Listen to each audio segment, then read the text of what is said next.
everyone watching, maybe some of you will be listening. For any of you that have purchased our handbooks, the quality management system, we just released the update. So if you are on the old system where you were getting emails with a link, please go to our website, www.3pisquared.com, and create an account. How you do that is click on login, and then you'll see the option to register, and then you can register your account. Now, the important thing to do is that you have to use the same email that you were getting the old notifications on.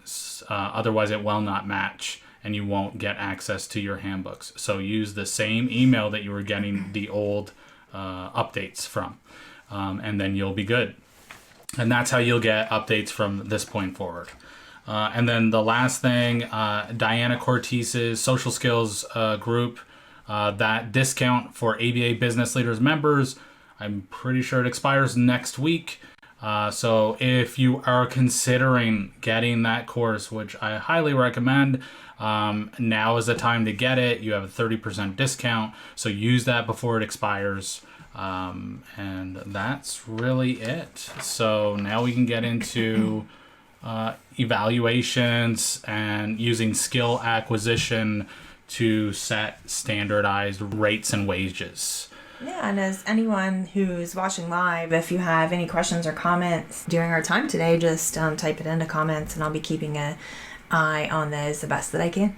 Yeah. So when we first started our practice, we were getting a network with insurances. We knew that we needed an evaluation process because most of them require it. Some require it every 6 months. Some require it every year. So and for the board too, I can't remember when that came into effect, because my agency had been around quite a while before we were even there was a lot of the newer regulations were not in effect yet. Right. But that was, I can't remember at what point that came into effect. I feel like that was later, but still that is another, not only payers, but also for RBT. It's a really good idea anyway. But when we started, we grabbed an evaluation like a regular employee evaluation. Why wouldn't you, right? And so we used that for years. And it was super subjective. And we'll go into it. We still include that with our employee handbook because you do need an evaluation system in place for these audits, right? You need it. So it can be an okay place to start. Right? It's helpful, but it is super subjective. So we're going to go into that now. I'm going to change the screen so that we can actually look at it as we're talking about it. But you'll see, and we'll talk about some of the issues that you run into with this kind of evaluation. So you see over here on the top left, we have our ratings, and then the level, what that means, and then we have definitions around those ratings. So we have superior, we have excellent, good, fair, and poor. And then we go through, there's a list of items that for the employee to rank and the supervisor to rank. And I think the biggest thing that we found off of this is that some people the employee side of things, you have some employees that are just super critical of themselves, and they would never give themselves a 4, right? It's always a 2 or a 3. And then you have some employees that come every once in a while that just have no clue, no self-awareness, and they give themselves 4s and 5s when maybe they aren't 4s and 5s. And then the other issue that you would run into here is, I messed that up. Well, while you work on that, I mean, I think in our field, we know, a Likert scale like this does leave for some variability, and we tried our best when we were coming up with this. Our team tried our best to describe, add these descriptions of performance, for each level, the best that we could, but even then, we had always, that was one of our big goals moving forward, was to be able to have something that kind of was in line more with our field and matched our field, right? Because we're dealing with behaviors and we're looking at behaviors and measuring behavior. And so it's like, well, okay, we're looking at our staff. Like, how can we do similarly? Like, how can we make it a lot more specific and really looking at that, like, observable, measurable, and being able to look at, benchmarks and, all the small steps leading up to the big picture. And, as you, at this point too, like, this kind of grew as, like, the board started putting out new stuff and the task list and all the pieces. So that, but at this point, like, I know those of you listening can't see this, but, like, for example, you'll have, like, a rating from 1 to 5, and like Stephen said, superior being 5 and poor being number 1, and then we have the descriptions for all of those.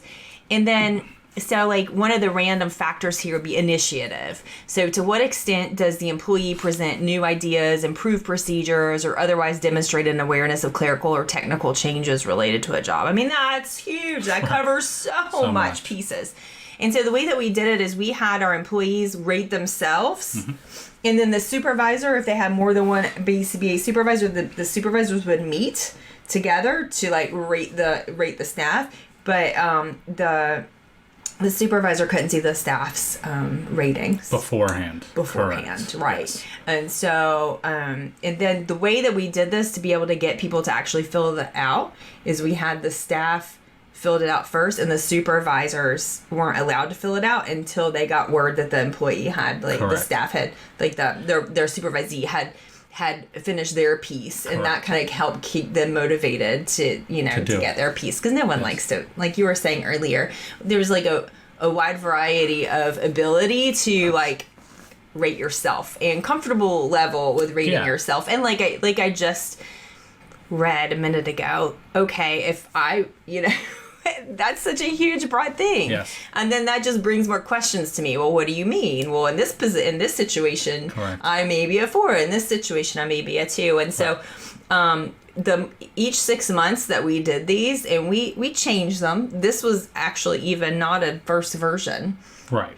And we changed them, and we worked together. But I think that's what led us into the newer format that we're going to share with you in a minute, is the fact that, like, every 6 months it almost became painful to do these, because it was just too subjective. It didn't give us anything. No, like didn't. We and in the business of behavior change and measuring behavior and taking all this data, if you're taking tons of data but it in the end tells you nothing or doesn't tell you what you need it to tell you, then you're wasting your time taking all of that and then data. The other issue that we would run into is if you have 2 BCBAs working with the same tech, like you said, they would meet together, but you have some, like, I don't know what descriptive words I can use here, but I'm going to use the best ones I got. But you got, like, a hardcore BCBA that really, like, needs perfection, right? And so they rank their techs, maybe at 2s and 3s at best.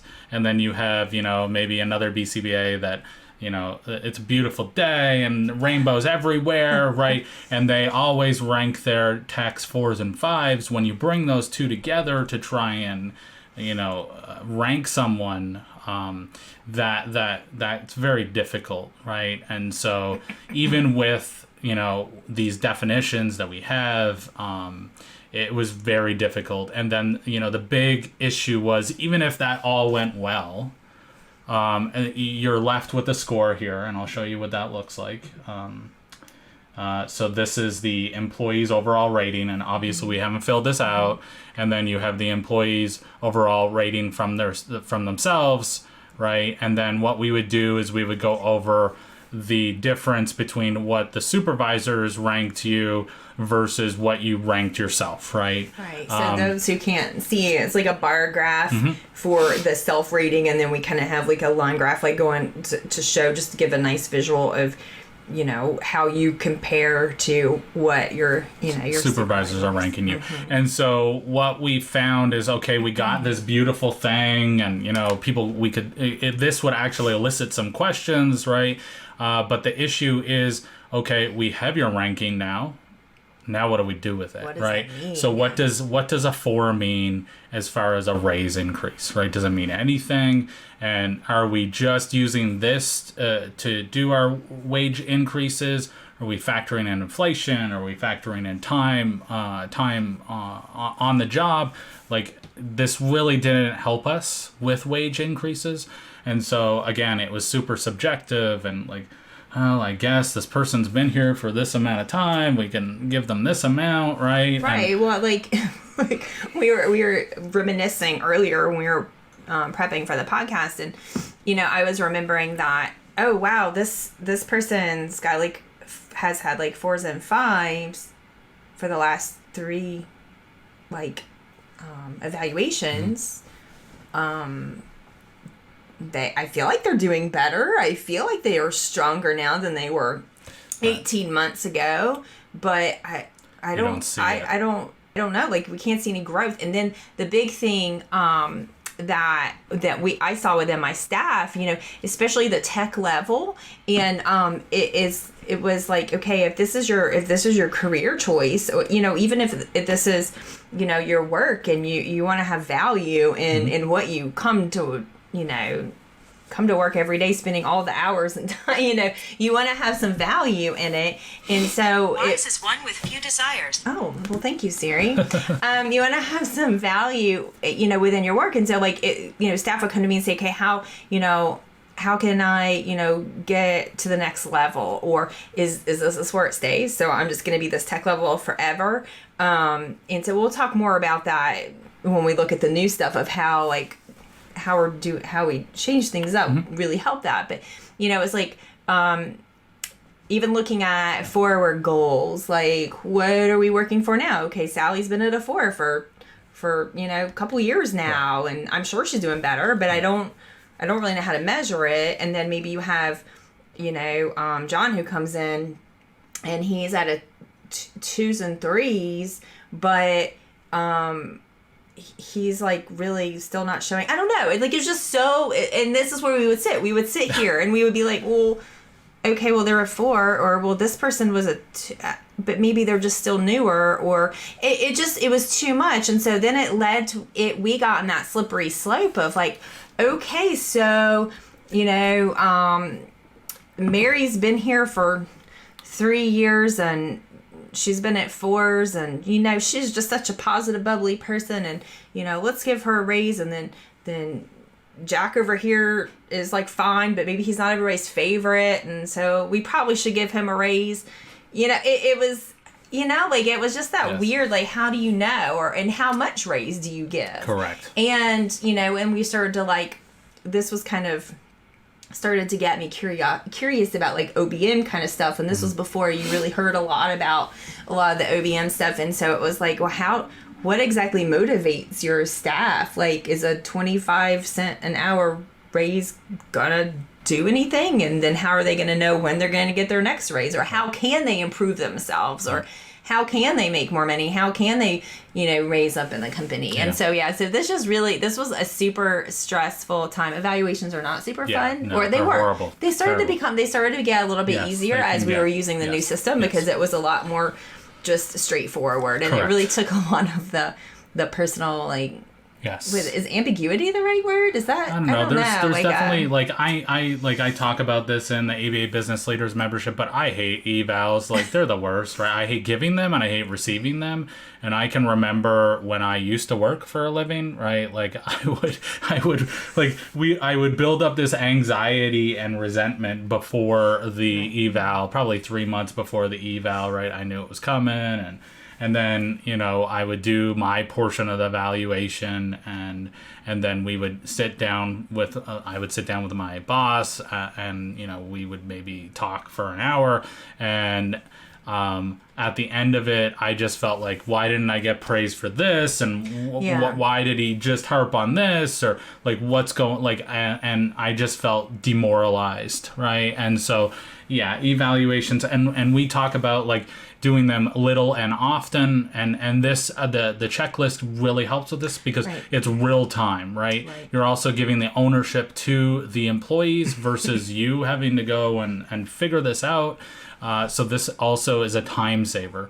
And then, like you were saying, April, like you can tie promotions to this, you can tie wage increases to this, and it's just easier across the board. Training too, like it really helped us to be able to identify, and this will make more sense as we like actually show you what is going on. But that was another thing. So I don't know if you have it on here, but we had a second part to this where it was like more narrative. Yes. Mm-hmm. And so like one of the questions we would ask our staff is like, so training the employee has completed, so we would list whatever training that they had completed since the last evaluation. Maybe?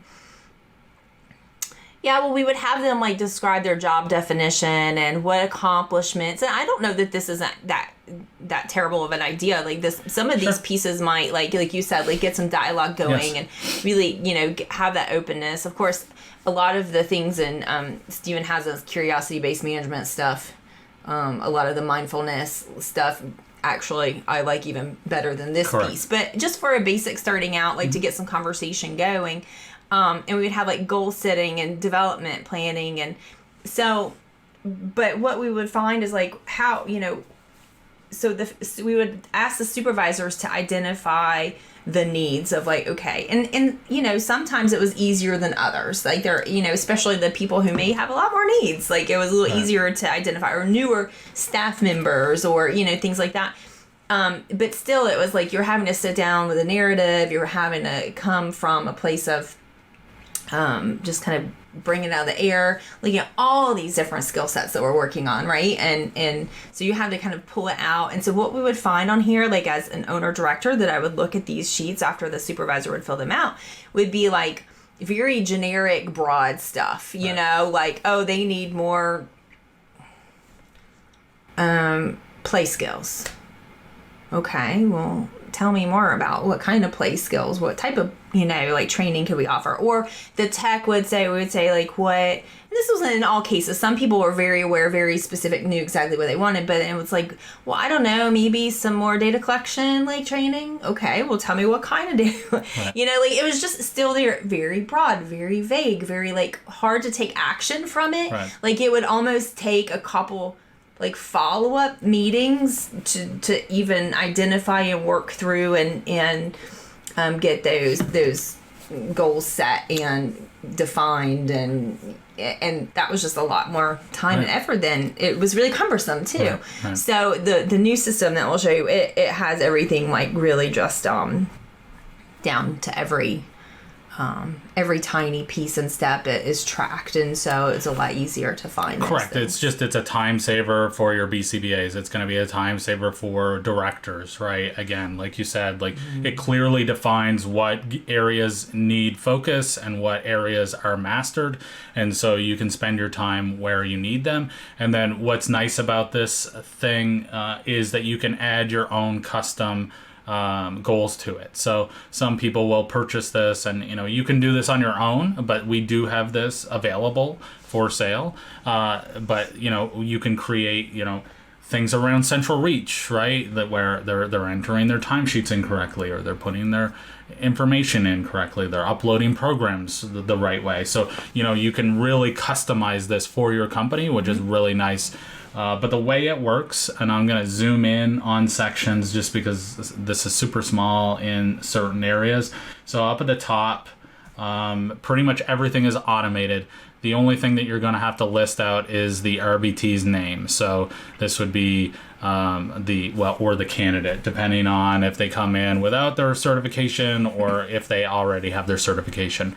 And then as soon as you start checking off competencies, it will put in the first date. So and then when they meet their competency check, the final date will come up here, and then it will also list out, okay, it's time to take the exam if they get to that point, again, if they do not have their certification. And then over across the top here, let me see if I can scroll without it losing its space. No, okay. over across the top, you will see the total percentage of items mastered, the number of items mastered, and then competency areas demonstrated, and then number of items, so the task lists that are measured. You can also add in a practice score and a competency score. So some people, like how we would do it, if I remember correctly, it's been a while since I was really involved in any of this. But it was like we would do in the office, we would do like a program, right? We would train the staff to the program before they took it to the home, right?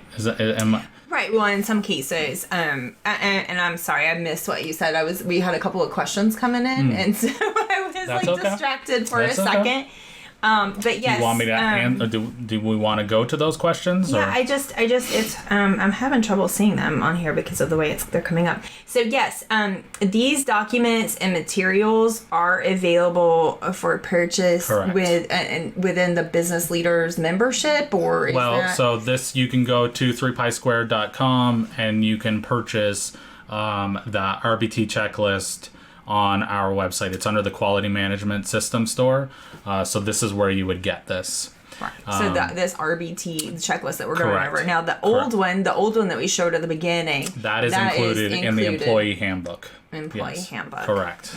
So, again, this will get you through the Optum audit if you need, that other evaluation that we were talking about. So it does what you need to get you started. Correct. Mm-hmm. And then you can obviously, it's Excel, right? You can customize it in any way that you see fit. But we were just showing these are the pitfalls with this type of evaluation and why you would want to maybe focus on something like this.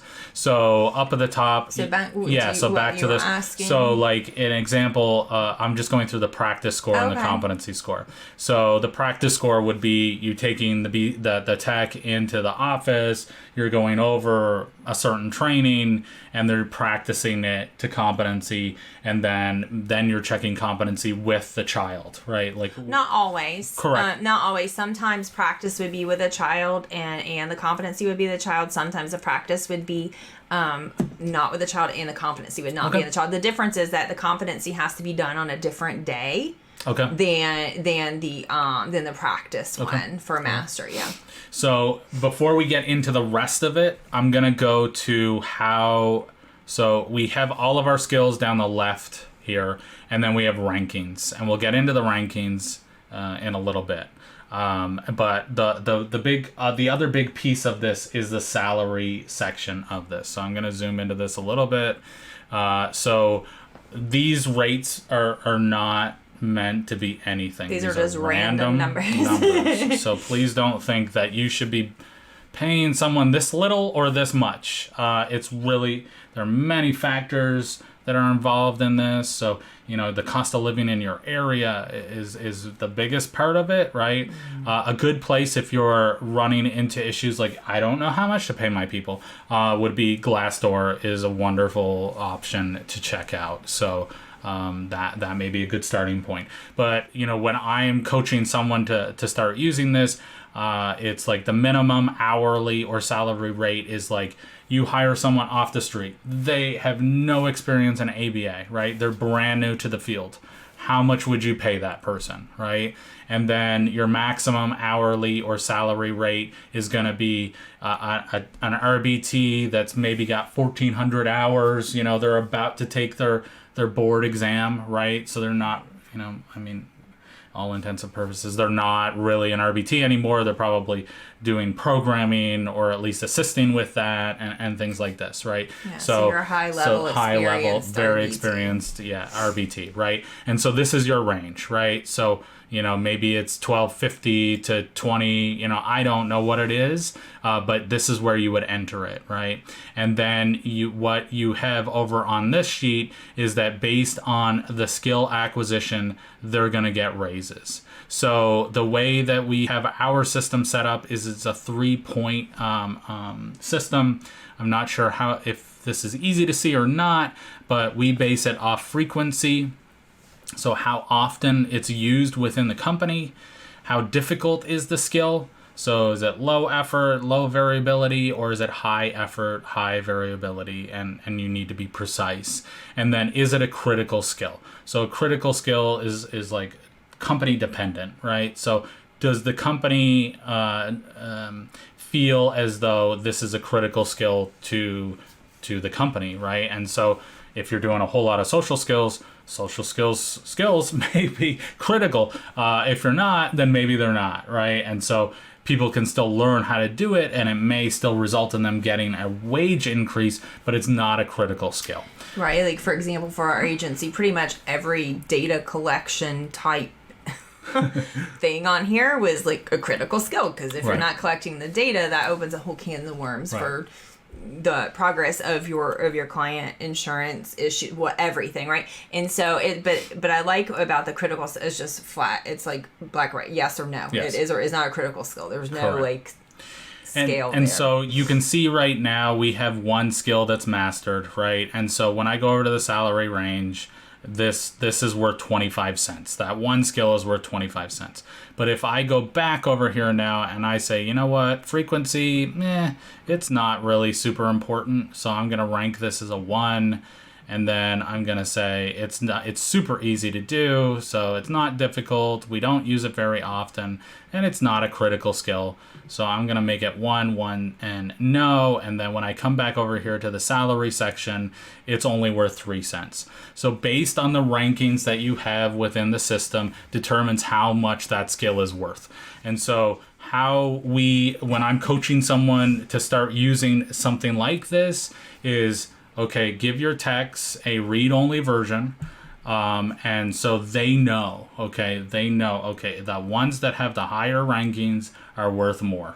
And so the ones that are highest ranked should be the important skills for the company, right? So whatever kiddos you're seeing, the clientele, the systems that you're using, those are the high ranked ones, right? Session notes may be a highly ranked one, right?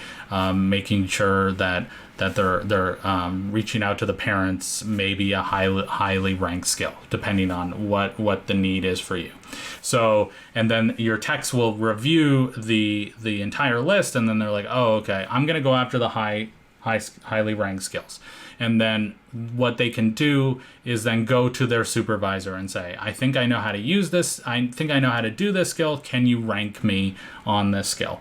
And we'll get into how the rankings are in a little bit. But one big disclaimer I want to talk about before I go any further is the minimum hourly rate and the maximum hourly rate and the rankings all have to be the same for all employees. So you don't want to give John a minimum and maximum of like $10 and $15, and then give Sally a minimum of $15 and a maximum of $20. That's discrimination. We don't want to do that, right? Everyone has to be treated equally. So you want to set the minimum and maximum across the board, and same with the rankings. The rankings can't change per individual.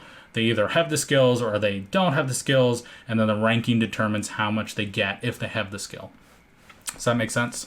Yeah, I just want to add to, like, honestly, when my team used this with my agency, my practice, we didn't put emphasis on like the levels of the rankings, really. We gave them, like, they had access to this, and they had access to like a read only non-editable version within their employee portal thing. And so that they could have like a clear picture of everything, of like their expectation, because like you haven't gotten there yet, but there's like certain ones that you can also put in here, whether these are like core keys, like core pieces that you have to have, like the minimum for the job, and then like you can like add on, and you can like grow and change. And so like we kind of gave this as like a here is the big picture, here are all the things available to you, here is like the overall map of every. Of course the newbie would be like, I don't know, this is too much, but like, and then it would start to make sense as they went along. But I do, I never even, honestly, like, you probably told me to do that.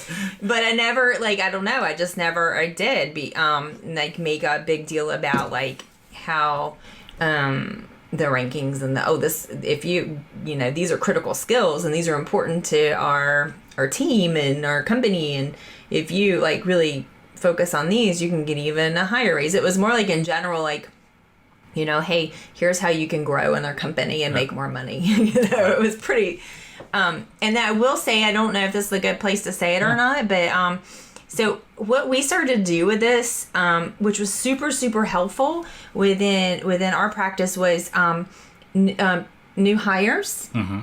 So if they came to us as an RBT with 10 years of experience, if they came to us like fresh out of high school and didn't even know what autism or ABA was, like no matter what level they came to us, this was just part of our intake. Correct. This was just part of our training, our intake, our orientation, is that one of our BCBAs on staff or BCABAs would go through the competency over a couple of days, and they would check them to see. Now, if it was a brand new, let me step back. If it was a brand new hire who didn't have any experience, we would just go ahead and put them through the RBT training first. But at the end of the RBT training, when they got their 40-hour certificate, part of us doing the active portion with them, what was that called?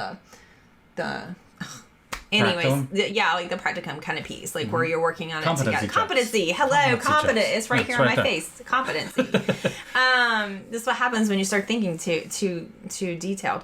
But no, so part of the RBT training is not just go do the 40-hour course and come back and I'll sign you off. It's also competence, and we took a lot of time and effort in those competency, and this was also another amazing thing.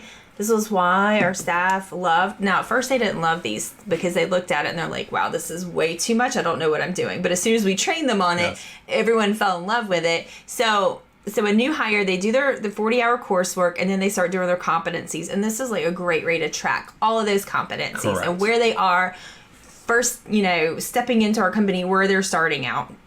But the point I was trying to make earlier is, even those people who come to us as an RBT with 10 years of experience, this is also part of their intake and their orientation. They don't have to do the 40-hour coursework, of course, because they're already RBTs. But we go through a BCBA, or BCABA goes through the assessment, competency assessment with them to see where they are.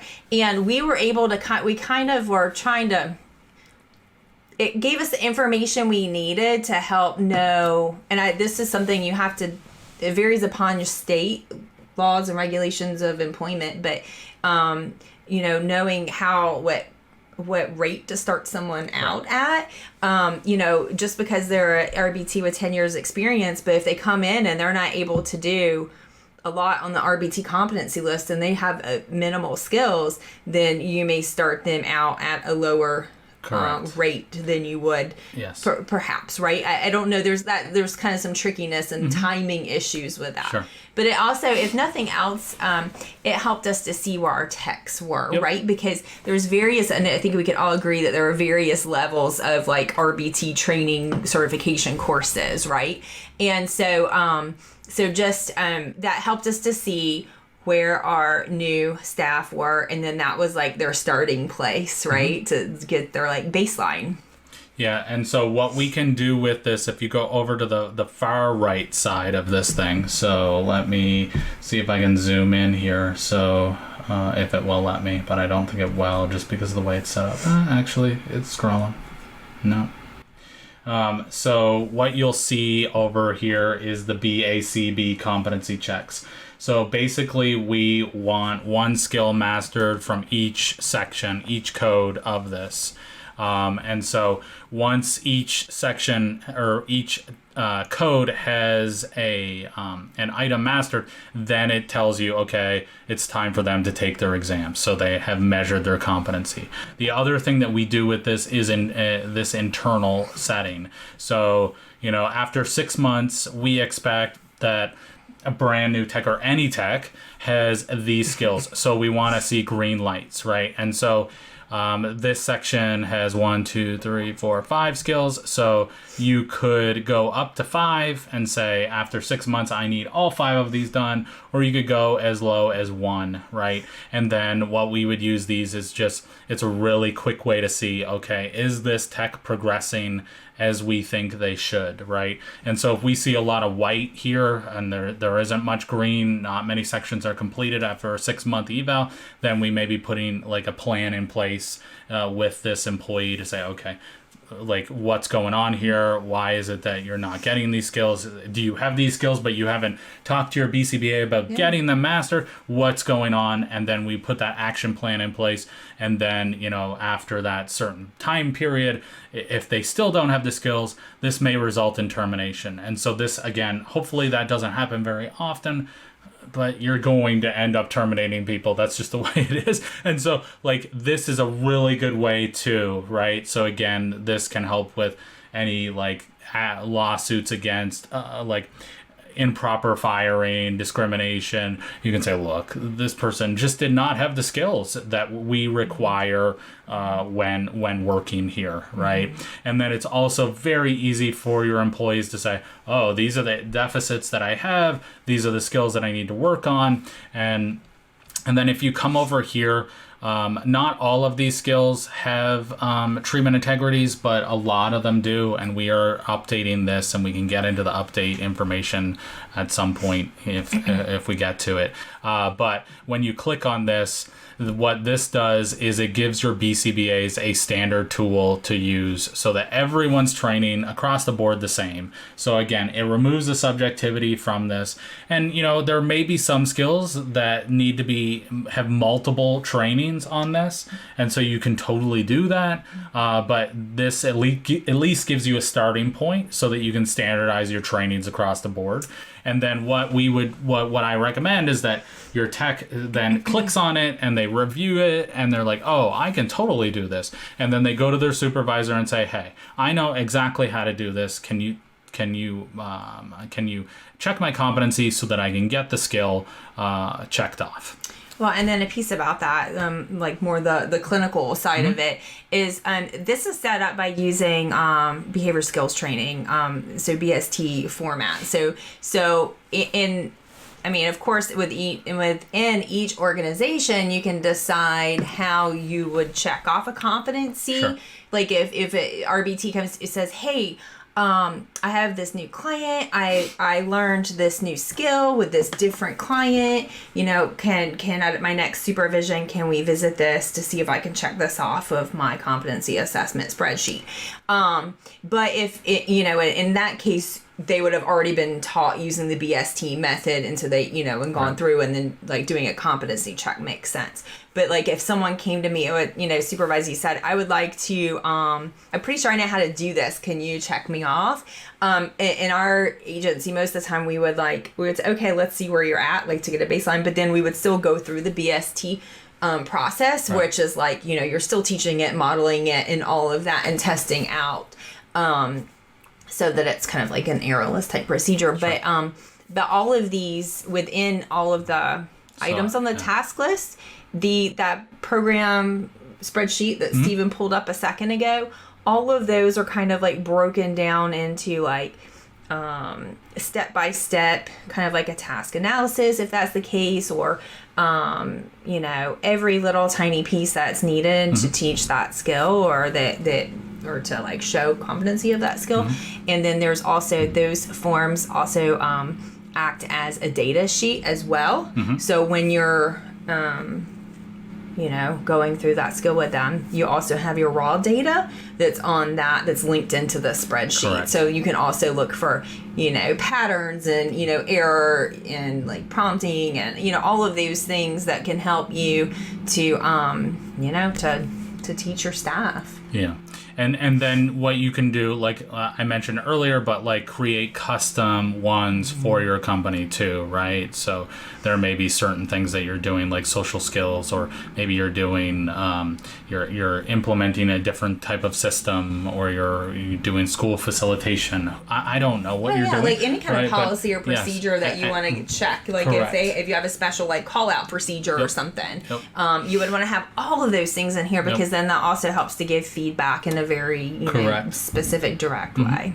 And so, a question I get often is, okay, well, how often do you do this stuff, right? Like, how often are you giving raises? How often are you checking what happens if one of my employees loses a skill? So basically, my recommendation on this is that you do a new sheet every 6 months, so that you can compare the old sheet to the new sheet to get an idea of where they're at. Now, I'm not an attorney, but typically you don't give pay cuts to people based on performance. If you were to implement something like that, I highly recommend talking to an attorney to make sure that you can implement that. But typically, if they lose skills or they don't gain any skills, they just don't get a raise, right? And there's nothing wrong with that. Right. Well, and that helps like to form an action plan. Correct. Or even like to use this. I know some, depending on how your organization is laid out, like sometimes you may have various levels of RBTs. Yes. So you might have like some who are working towards their BCBA, and maybe they're kind of like a lead RBT. So this is also great to like help define those positions, like what skill sets. Okay, so X level of RBT needs these skill sets, and so like someone comes to you and they're like, I'm ready, I really want to grow within the company. I'm deciding to work towards my BCBA and blah, blah, blah, blah. And then you could be like, great, well, let's go over what's needed, what we look for. Not that that's the only factor, because there has to be availability within the company and stuff too. But like, okay, so these are the skills. This is the minimum that would be needed to get to that next tier. And so that really helped to provide like that motivation and growth, like to have value within the company and know that you have like somewhere to go, even if you were just at the same level of RBT, but that you do have somewhere to go within the pay scale of that. And even if you have special projects, maybe special projects within your organization that aren't necessarily like direct service billable hours, but they're still very important to your organization. This may also help you to carve out a group of people who may be appropriate for that, know. It's just a lot of data that helps to like form your decision, guide your decisions. Absolutely. Like you could even use the mastered items or the mastered percentage, right? To say, okay, if you get to 80% of the mastered items, you're now this level RBT. If you get to 85 or 90%, you're this level of RBT. And when you get to 100, we'll add some more stuff to it. But that kind of, you could do it that way as well. So there's a lot of flexibility in this, but basically the idea is to take all the skills that they would do during their day-to-day activities and then rank them and then use that to determine their wages. And again, like this takes out all the subjectivity, right? Like they can look at this once they understand it and just say, I know what I'll be making if I learn these skills, and I know what I'll be making if I don't. And then they have the TAs so that they can understand the skill and how it works. And it takes all the subjectivity out. It's just like completely transparent, right? If you want to raise, this is how you do it, right? Well, and even like those essential pieces, right? The ones that like, these are the basic steps to working at this company, like. That you put on here that are what was the word, so those will be in the new version. Those will be the new ones. Version, okay, so that brings us to like the new stuff. Yes. So we are doing a major update on this. We've been working on it for, I don't know, it feels like forever. So we are in the final stages of doing a major update on this, which, for a lot of people, Excel is no fun. So the new update, we will be able to add skills, any skills that you want, any codes you want, any task list items that you want. So as things change, you'll be able to add them. You can make custom skills for your company. Be kind of like an easy it's just a push button that you'll add the skills, you'll add them to the codes. You can change the rankings, so you can, we have 1 through 6. If you don't like 1 through 6 and you want to do 1 through 25 or whatever, right, you can do that as well. So all of that will be editable, and then when you add the skill to the code, it will then create the TA template for you, so then you can modify the template, and you'll also be able to score in the template itself, and then it will bounce back over here and tell if it's been mastered. So it simplifies everything. It makes it way more easy to customize, and so that will be coming here shortly. So anyone that has purchased the RBT checklist will get this as a free update, and we're really hopeful that it will be a really helpful update. And just to let you know, unfortunately, this is a sales pitch. I hate doing this kind of stuff, but we will be increasing the price of this RBT checklist when we do this update. It's a massive update. It's been taking a lot of time. It's completely custom macros, and so there's just a lot of work involved in this. We've spent, I don't know how many hours working on this and implementing this. So when we do release the update, we will be increasing the price, probably to around $250 or $300. So if you're interested in this, you like what you see so far, and you want the update as well, now's the time to purchase this, and then you will get that free update. But I will tell you, like the RBTs loved it, right? They just, again, it's so transparent. There's all the subjectivity is gone. And with our new system, you'll be able to create a new one just for BCBAs. You could do it for admin staff. You could do it for any level within your company, right? So it's going to be very versatile and easy to use. And yeah, I mean, that's really it. As if anyone has any questions, there is a question here. When purchased, does this convert to Google Docs well with formatting and formulas? So that's a great question. I've seen, I've talked to some people on this, and it's not great on the formula side because Google, I guess, doesn't have all the same formulas that Excel does. I will tell you that we know that this is an issue, so we are going to, when we do the update, there will be the macro version of where you'll need a desktop version of Excel, right? It will not work in any other type of Excel. So we will also include this older version as well, because some people are using this on an iPad and they don't have access to macros, and so you will get both versions of it. So typically I do recommend using this in Excel. Right now it's mostly just formulas, so it should convert somewhat okay, but like I said, unless you know how to create or edit the formulas in Google, I'm not sure it would be super, if it would carry over very well or not. We are planning on creating a Google version. It's on the list, but that's down the road. Yeah.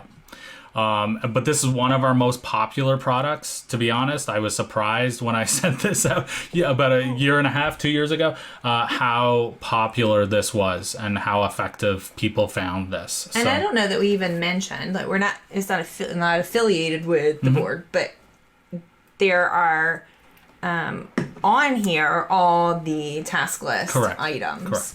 And it's been updated to the most recent task list. Well, when we do send out this update. The update will be. Yes. The update will have all the most recent task list. Now, there are other items on here.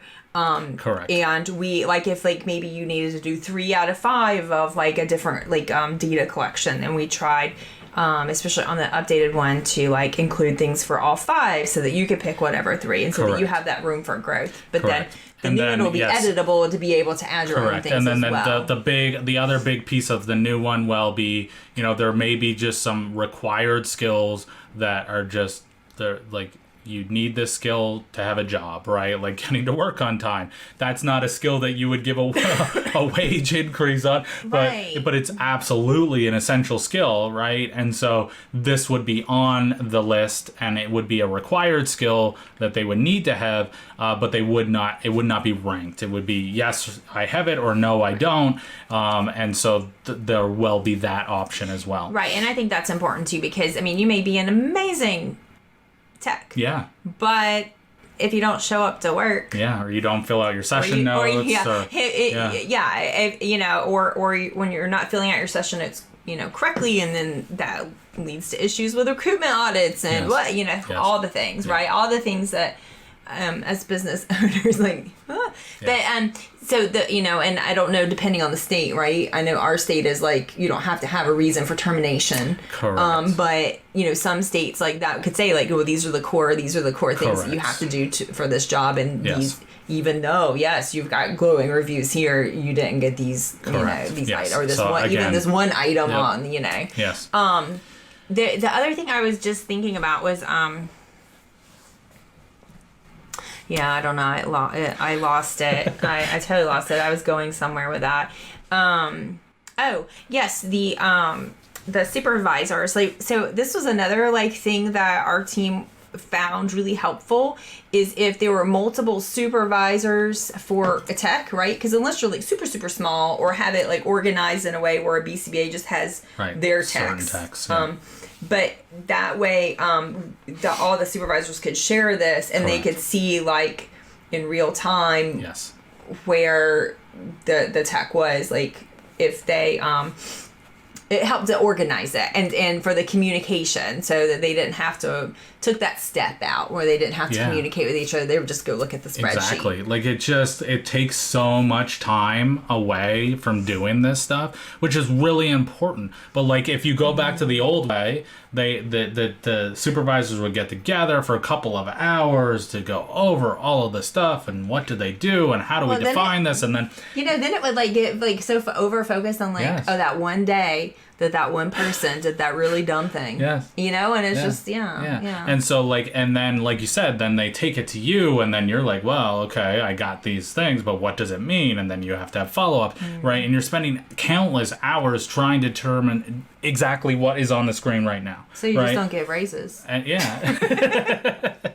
and that's not good for anyone, right? There were a few things that over the years that I feel like we did right? We did a lot of things right, but we made a lot of mistakes too. But this was one of them, along with salary tax, right?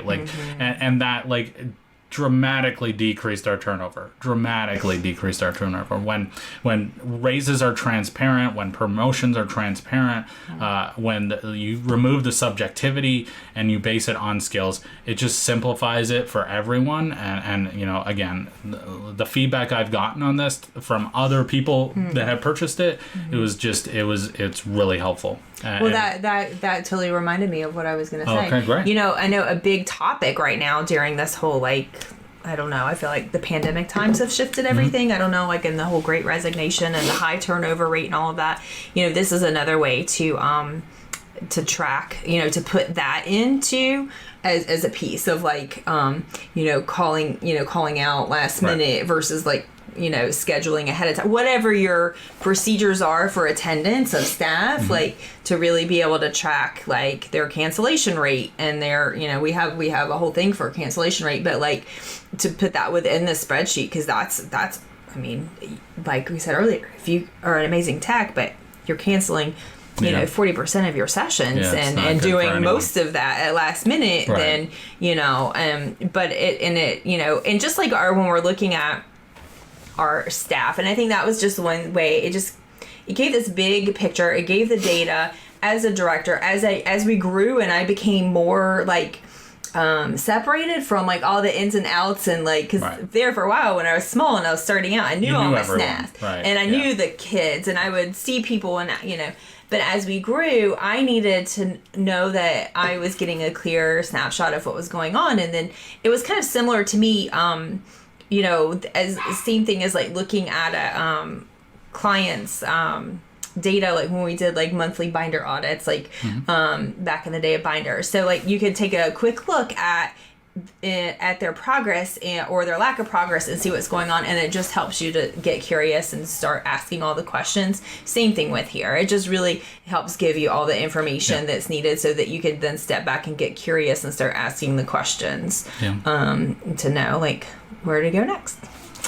So I think we do have another question here, and then what's the workflow of this system? Is there a separate assessment that BCBAs are doing with text and then inputting the information? So if you go back to it, let me show you, and it does depend on the skill too, right? Yeah. But let me go back to it. So if hopefully you're able to see this, but so any of the ones that are underlined have a TA with it. So and so this is how they would assess, right? And so you like, especially if you've got 4 or 5 BCBAs, you really want to get your team together, right? And come up with how are you going to track these skills and how are you going to assess these skills. So like, I'm just going to go to a random one. I don't know what any of these words mean because I don't know what I'm doing. Like a COIC training. A COIC training? Okay. So you click on that, and then let me zoom into this because I can't see that. All right. So then what you have up here is you have the program, then you have the procedure and the descriptions, and then it goes over, okay, this is what the staff needs to do. This is what each trial, how the child would respond. So this is basically like using BST. This is like all the things, all the steps, all the pieces that you're expecting. And then the BCBA is taking data on it, and then you get your score, and then you plug it into the spreadsheet. And then you would come back, and then you would just update this. You would put the score in whatever they scored, and then they would have the skill or not. Now we do have quite a few in here, but we don't have one for each one, right? Like fire and evacuation, we don't have one for that. Like you're going to need to put in your own for that fire and evacuation. So and again, if you're doing like frequency data, I think is something that you can do multiple ways, right? So you may need to, like we have one template in there, but you may have multiple ways, right? I mean, it's going to be learner dependent. I mean, like even TAC training isn't going to look the same. Like we're not trying to like mass produce any kind of cookie cutter programming here. Right.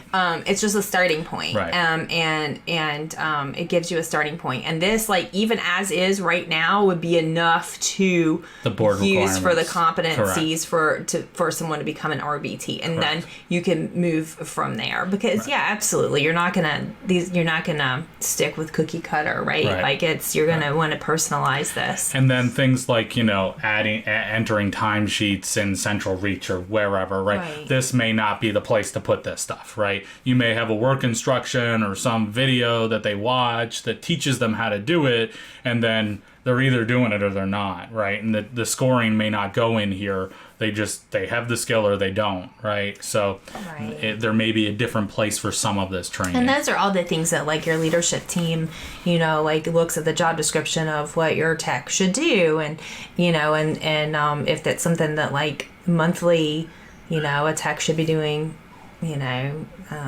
dropping off data sheets to the office once a month, right?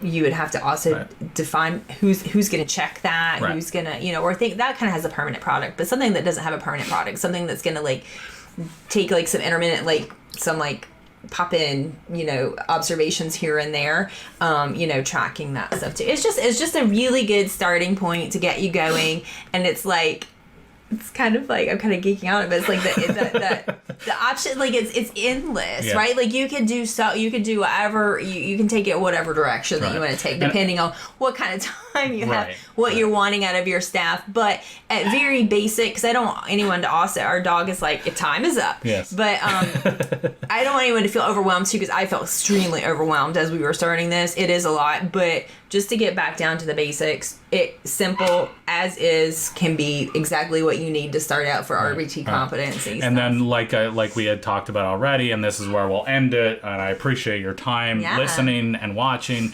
but the update will allow you to add those custom skills, right? And really customize it for your company, which I'm really excited about.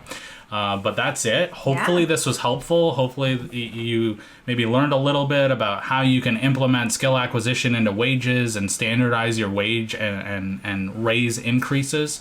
If you are watching this after the fact, please post any comments or questions that you may have. And like I said, you can get this RBT competency, or the behavior tech checklist is what we're calling it, on my website, www.3pisquared.com, and go to the quality management store, scroll down to the bottom, and you will see the behavior tech checklist.